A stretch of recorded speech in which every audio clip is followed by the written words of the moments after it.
我哋先睇右邊啦，呢度啦，係咪？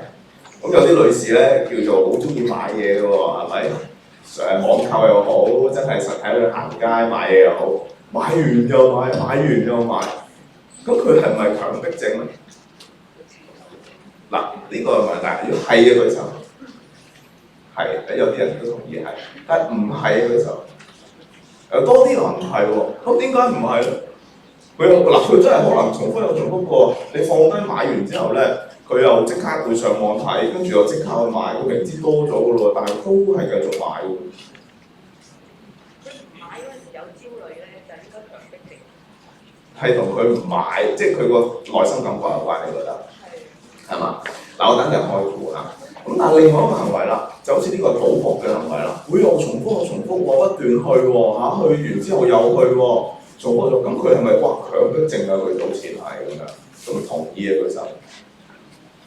唔同意啊舉手。又係喎，唔同意嘅人比較多啲。咁其實個核心係啲乜嘢咧？係咪咁？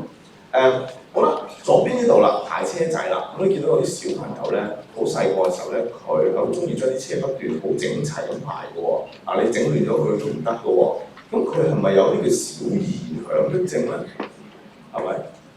咁嗱，所以咧我就提出好多疑問咧，俾大家去思考下。其實我哋點樣定義強迫症咧？同埋邊啲係，邊啲唔係咧？首先第一樣嘢咧就係、原來咧成癮 addiction。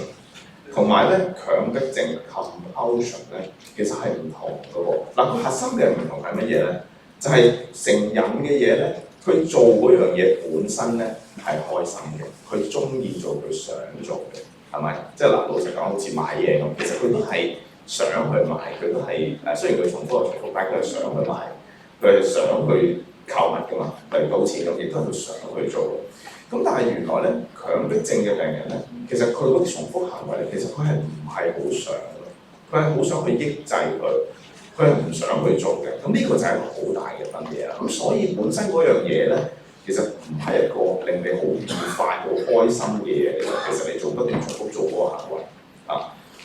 咁而如果你係細小朋友咁樣排車仔咧，我哋反而咧就令我哋諗咧，係咪另外一啲嘅疾病，即係例如一啲自閉症啊咁樣會多啲嘅。